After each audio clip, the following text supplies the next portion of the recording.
بسم اللہ الرحمن الرحیم۔ آج ہم سورہ بقرہ شروع کر رہے ہیں۔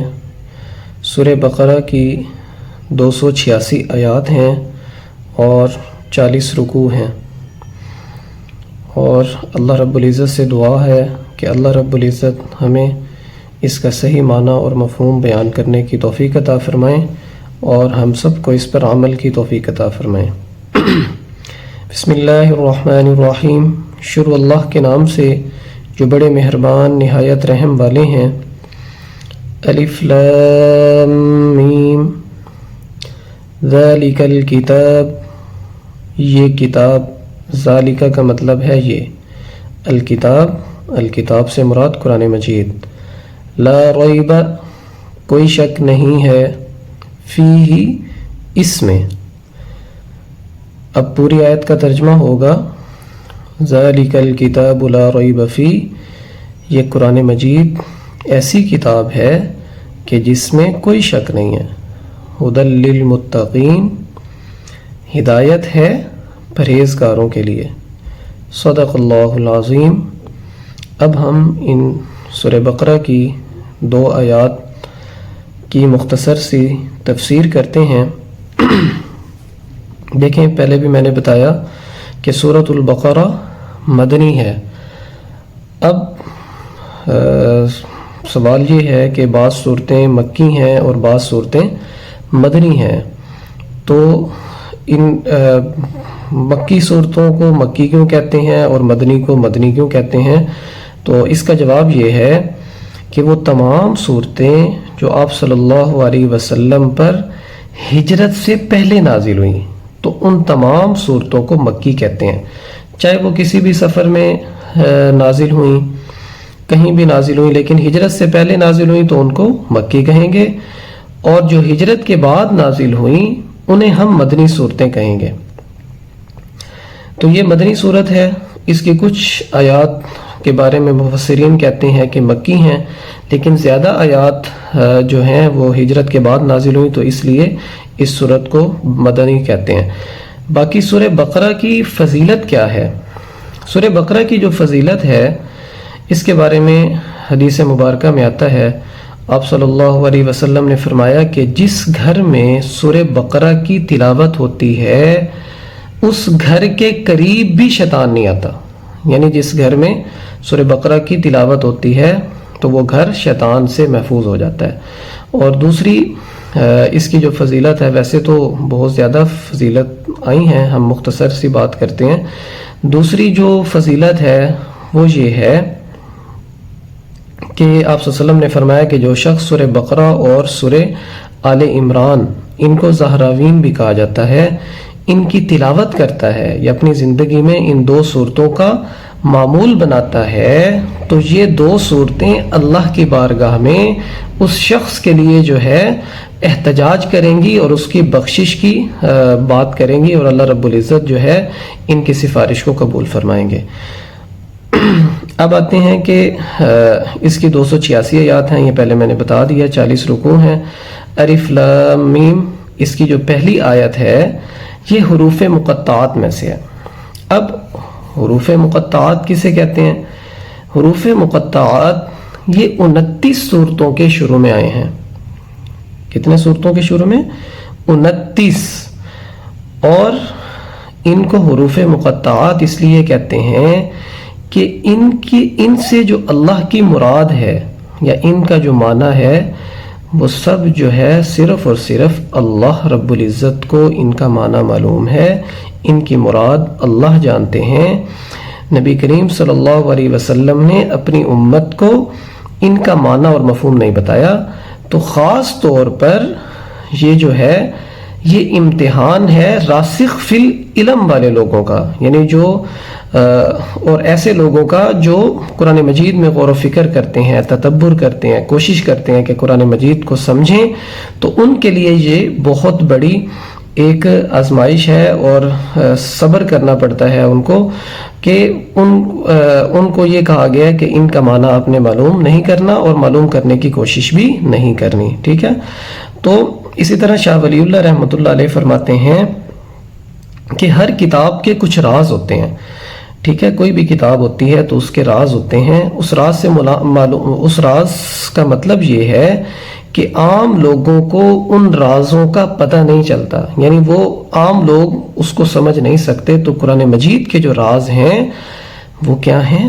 یہ حروف مقطعات ہیں جو عام لوگوں کی فہم سے یہ بات دور ہے کہ ہم نہیں جانتے. بہرحال پھر اللہ نے اس کو اتارا کیوں، اس کی حکمت کیا ہے؟ یہ ویسے تو اس کی جو راجع قول ہے وہ یہی ہے کہ اللہ رب العزت بہتر جانتے ہیں، لیکن عبداللہ بن مسعود رحمۃ اللہ علیہ عبداللہ بن مسعود رضی اللہ تعالیٰ عنہ جو ایک صحابی رسول ہیں، وہ فرماتے ہیں کہ اس کی حکمت اتنی ہی کافی ہے کہ ہم جب اس کی تلاوت کرتے ہیں تو اس پر اللہ رب العزت ہمیں ثواب دیتے ہیں. وہ جیسے ایک حدیث ہے کہ قرآن مجید کے ایک حرف پڑھنے پر اللہ رب العزت 10 نیکیاں دیتے ہیں. تو اسی طرح الف لام میم جب ہم 3 حروف پڑھیں گے تو اللہ اس پر کتنی نیکیاں دیں گے؟ 30. تو اتنی حکمت کافی ہے کہ ہم اس کی تلاوت کریں اور اللہ رب العزت سے اجر و ثواب پائیں. اب آگے ہے ذالک الکتاب لا ریب فیہ، یہ ایسی کتاب ہے کہ جس میں کوئی شک نہیں ہے.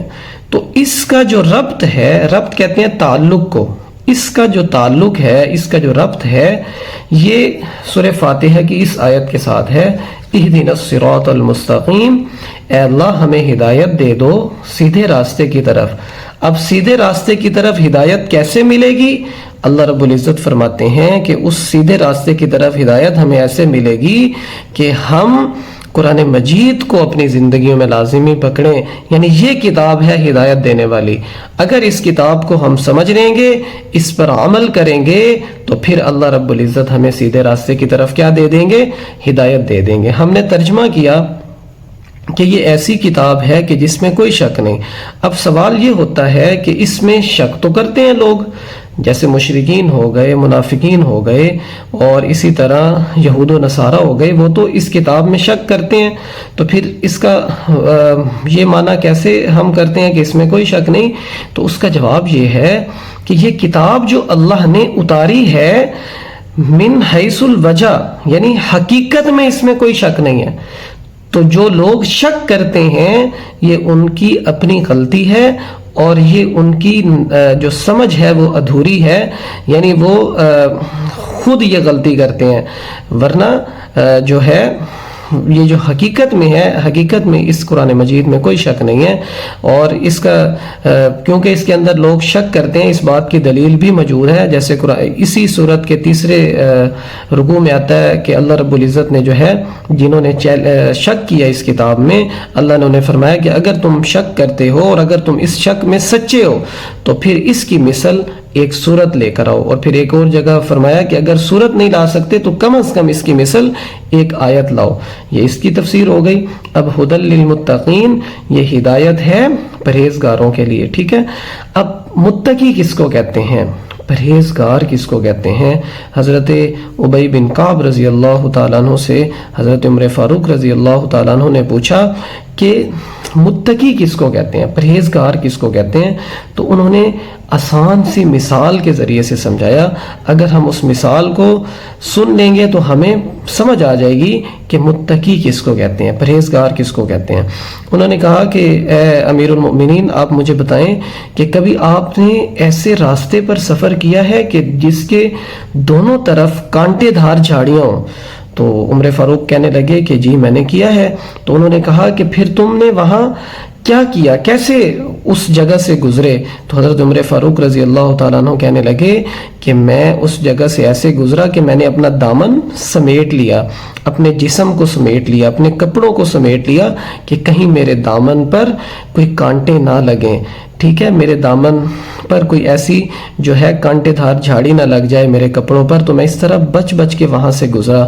تو حضرت ابی بن کعب رضی اللہ تعالیٰ نے فرمایا کہ متقی یہاں پر جو اللہ کی مراد ہے، اس کا مطلب بھی یہی ہے کہ ایسے متقی لوگ ہیں کہ وہ ایسے زمانے میں ایسے وہ زمین پر چلیں کہ ان ہر طرف سے، یعنی جب انہیں جہالت نے، انہیں کفر نے، شرک نے، یعنی ہر طرف سے ان پر حملے ہو رہے ہوں تو وہ اپنا دامن بچا کر چلیں، کفر سے بچتے ہوئے، شرک سے بچتے ہوئے، بدعات سے بچتے ہوئے، برائیوں سے بچتے ہوئے، اللہ اور اس کے رسول کے حکموں کی فرما برداری کرتے ہوئے۔ تو ایسے لوگوں کو اللہ نے کیا کہا؟ متقی کہا اور پرہیزگار کہا۔ اور ایک مختصر سی جو تفسیر کی آپ صلی اللہ علیہ وسلم نے متقی کی، کہ متقی کس کو کہتے ہیں؟